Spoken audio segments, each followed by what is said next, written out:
question is A is 12th from the left, B is 15th from the right in a row. After interchanging, A becomes 18th from the left and find number 1 total number of persons, number 2 new position of B from the right. देखो इस type के questions मैंने आपको previous class में भी करवाए थे, वहाँ पे हमने फाइंड आउट करना सीखा था टोटल नंबर ऑफ पर्सन. अब यहाँ पे एक न्यू पार्ट यहाँ पे ऐड हो गया, that is find the new position of B from the right. तो पहले फर्स्ट पार्ट निकालना सीखेंगे. जिन्हें आता है वेल एंड गुड, उनकी रिवीजन हो जाएगी. अपना आंसर पहले ही फाइंड आउट करके आंसर क्रॉस चेक कर लीजिए. नहीं आता है तो ध्यान से समझिए. अगर फर्स्ट पार्ट नहीं समझोगे तो सेकेंड का आंसर भी नहीं आने वाला. तो स्टार्ट करते हैं. नाउ इस क्वेश्चन में आपको क्या कह रहा है कि ए की जो पोजिशन है लेफ्ट साइड से क्या पोजिशन है 12th. ओके. और जो बी है उसकी पोजिशन राइट साइड से है 15th.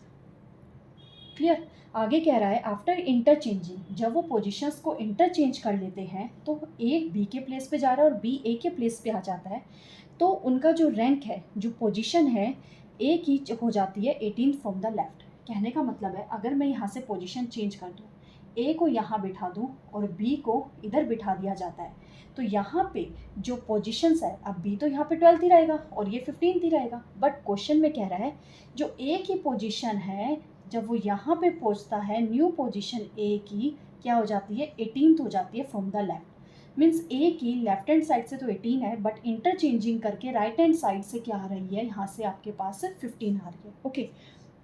अब यहाँ से आपके पास 15 आ गया, 18 आ गया. अब सेम पर्सन का लेफ्ट भी आ चुका है, राइट भी आ चुका है, तो आप फॉर्मूला लगा देंगे total is equal to L plus R minus 1 करके आपका आंसर आ जाएगा. क्या चीज़ आएगी टोटल. लेफ्ट कितना आपको यहाँ पे गिवन है, लेफ्ट की value that is 18 plus 15 minus 1. Now 18 plus 14 which is equal to 32. ये तो था ट्रेडिशनल मेथड, बट मैंने इस क्वेश्चन को प्रीवियस वीडियो में शॉर्ट मेथड से भी करवाया था. वो चीज़ क्या थी उस चीज़ को समझिए. देखिए मैंने आपको जस्ट एक फॉर्मूला बताया था, उसके लिए आपको ये सब करने की ज़रूरत नहीं है. क्वेश्चन में देखते ही सॉल्व हो जाएगा. क्या चीज़ हो जाएगी सॉल्व. आपको यहाँ देखना है कि न्यू पोजीशन किसकी दे रखी है. न्यू पोजीशन ए की क्या है और कहाँ से क्या है, लेफ्ट का. तो फॉर्मूला अब यहीं से स्टार्ट होगा. कैसे स्टार्ट होगा, न्यू लेफ्ट. अगर लेफ्ट के साथ न्यू लग गया है तो राइट के साथ ओल्ड बोल लीजिए या ओरिजिनल बोल लीजिए, कोई फ़र्क नहीं पड़ता है.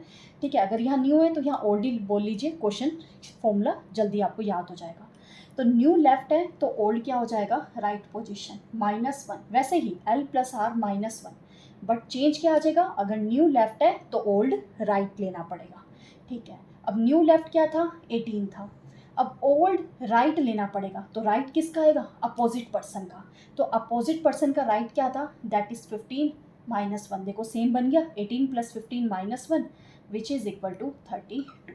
जब आप ऐसे करेंगे तो आपको जस्ट स्टेटमेंट में देखना है और आप यहाँ पे वैल्यूज़ पुट करेंगे, आपका आंसर आ जाएगा. बट अगर आप ऐसे नहीं करेंगे तो आपको थोड़ा सा क्लैरिफिकेशन के लिए लाइंस को तो ड्रॉ करना पड़ेगा, तब जाके आपका आंसर आएगा. क्लियर. होप आप सबको ये फर्स्ट पार्ट तो क्लियर हो चुका होगा कि आंसर हमारे पास क्या आया 32. अब हम फाइंड आउट करेंगे सेकेंड आंसर. देखिए सेकेंड आंसर में क्या चीज़ है, फर्स्ट से ही हम करके चलेंगे तो आपको क्लियर हो जाएगा सेकेंड आंसर भी. फर्स्ट को माइंड में रखिएगा तो सेकेंड आपका बहुत ईजिली सॉल्व हो जाएगा. हमें फाइंड आउट क्या करना है सेकेंड में, वो चीज़ ध्यान से समझिए. बी पार्ट में हमें फाइंड आउट करना है that is new position of B from the right. ठीक है. क्या कह रहा है, new position of B from the right. तो मैं ऐसे बोल सकती हूँ न्यू राइट. तो हमारे पास ओल्ड क्या बन जाएगा, लेफ्ट. Same minus 1. फॉर्मूला वही बन गया जो अभी आपको फर्स्ट पार्ट में बताया था. सेम ऐसे सेकंड फॉर्मूला बन गया. टोटल वैल्यू अब हम फाइंड आउट कर चुके हैं तो लिख देंगे 32. अब ओल्ड लेफ्ट वो तो हमें पता था, ओल्ड लेफ्ट किसका था, ए का था.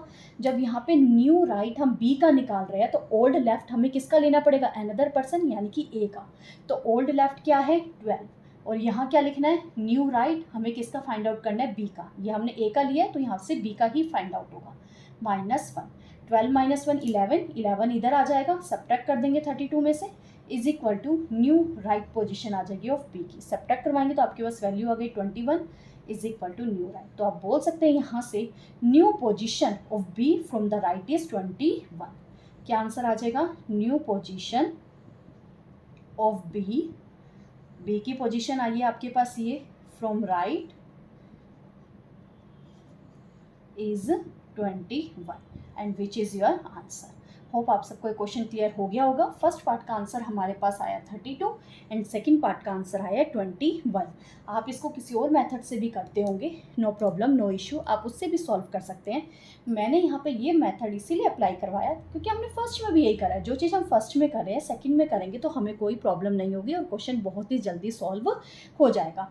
एक ही क्वेश्चन में दो अलग अलग मेथड क्यों लगाने, एक ही मेथड से करते हैं, क्वेश्चन जल्दी सॉल्व हो जाएगा। क्या याद रखेंगे, हमेशा याद रखिए, अगर लेफ्ट के साथ ओल्ड है तो राइट के साथ न्यू आएगा, अगर लेफ्ट के साथ न्यू है तो राइट के साथ ओल्ड आएगा, और दोनों डिफरेंट पर्सन के होने चाहिए। अगर ये ए का है तो ये बी का हो जाएगा, अगर यहाँ पे पोजीशन बी की बात कर रहा है तो ये ए की पोजीशन हमें यहाँ से टेक करनी है। क्लियर?